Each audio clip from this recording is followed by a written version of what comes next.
Anni che fai cabaret? Io sono 20 anni, però che faccio cabaret sono 10 anni. E allora, perché mi correggi, scusa? No, che... Allora, io ho detto, fai 10 anni cabaret, no, io facevo 20 anni, però da 10 anni... No, allora, È come il troppo tempo macchiato... senza televisione che Come mi... macchiato sono 10 Sì, anni. sì. Io mi ricordo, oltre a fare, insomma, eravate specializzati in canzoni, avevate fatto dei CD che vendevano tutta la Sardegna alla grande, e tra l'altro, tratto da questo CD c'è una canzone che... È una canzone, una cover dagli ultimi CD che abbiamo fatto, si chiama Sandro Cao e parla Sandro di un culturista. Cao. Sì. E la musica? È la musica nuova che devo gettare a parte. Prego, Ignazio De Ligia, Sandro Cao.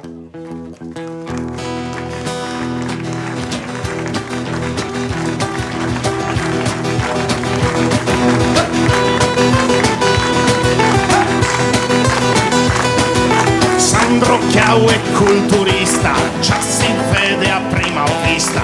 Lui c'ha i muscoli d'acciaio e l'accento castellaio. Sandro Cao è primatista, dei cazzotti nella festa. Se la ride a crepapelle quando cucca le pipelle.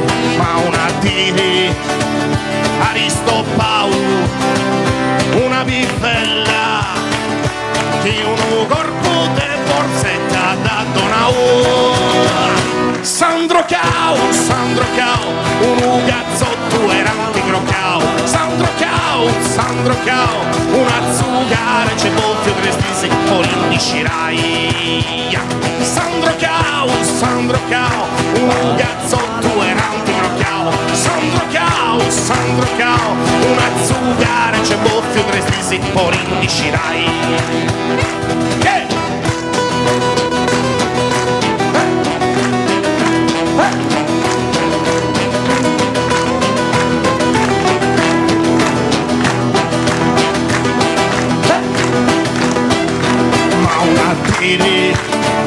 Aristopao, una bifella che un corpo de borsetta da Donau.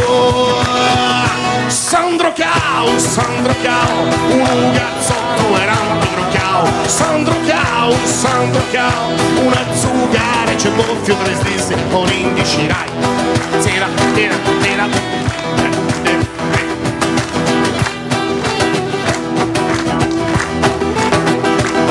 Acabar sta carriera di Sandro Cao. Ciao, Sandro Cao.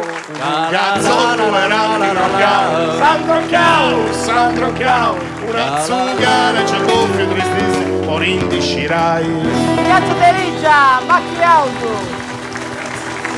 Ma esiste Sandro Cao? Sandro Cao esiste? Sandro Cao esiste, sì, abita nella zona di Smerrione. Ah, che contento di questa canzone, sì. Penso di sì, non dopo Bruce B. Tu credi? Va bene, io direi di andare... Sì. Cosa c'è? Vorrei salutare due mie sorelle. E chi sono?